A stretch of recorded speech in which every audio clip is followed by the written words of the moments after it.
আগে 350 ছিল, এখন 500 নিছে। ভাড়া ডাবলের বেশি। 100 জামজাট, দুনিয়ার লোকজন আসতেছে। তারা যে বাড়ির দিকে যাবে কোনো গাড়ি দাঁড়াচ্ছে না তাদের জন্য। ভাড়াটা ছিল 600 টাকা, এখন দিচ্ছে 1200 টাকা করে। পোলাপান নিয়ে ভোগান্তি হয়েছে, অনেক কষ্ট হয়েছে। 3-4 ঘন্টা থেকে দাঁড়িয়ে আছি এই জায়গায়, কিন্তু কোনো গাড়ি ঘোড়া পাচ্ছি না। ভোট দিতে যাব, এই কারণে অনেক রাস্তায় মনে হয় তো জ্যাম নাকি, গাড়ি নাই। 1.5 ঘন্টা ধরে দাঁড়িয়ে রয়েছি কর্ডার মোড়ে, কোনো গাড়ি পেতেছি না। এখন যদি কুড়িগ্রাম তো গাড়ি সব মনে হয় চলে গেছে, কিন্তু রংপুরে যদি কোনো গাড়ি পাই তাহলে আমি ইনশাল্লাহ যাইতে পারবো ভোট দিতে। চট্টগ্রামে গাড়ি রাত্রে সন্ধ্যার দিকে চলছে, এখন পর্যন্ত জ্যামে পড়ে আছি সিরাজগঞ্জ। ভাড়াটা ছিল 600 টাকা, এখন দিচ্ছে 1200 টাকা করে। তারপরেও জ্যাম, কি আর বলবো।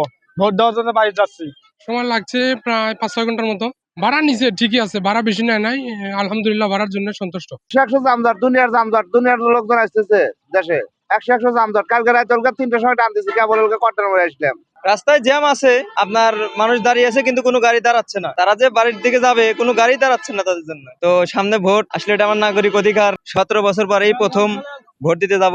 আসলে ভালো লাগতেছে, কষ্ট করে আসলেও অনেক ভালো লাগছে আমাদের। বর্মানী থেকে রওনা দিচ্ছি 9টা বাজে, সিরাজগঞ্জ কড্ডার মোড় এখানে এখন 2টা 40 বাজে। রাস্তায় অনেক যানজট আছে, মোটর সাইকেল আছে, তারপরেও এত সময় লাগছে আমার। যানজটের কারণে আসতে দিয়ে রয়েছে।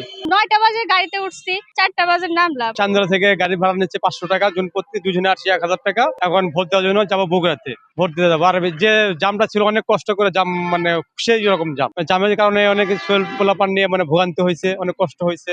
এই কারণে আর কি খুব ভাড়া বেশি লাগছে। ভাড়া ডাবলের বেশি।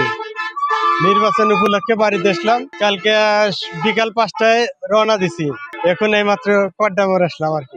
তুলনায় ভাড়া বেশি, ডবল ভাড়া আছে মোটামুটি। গাজীপুর থেকে নাটোরের আর কি ভাড়া নিছে 500, 150 টাকা বেশি নিছে।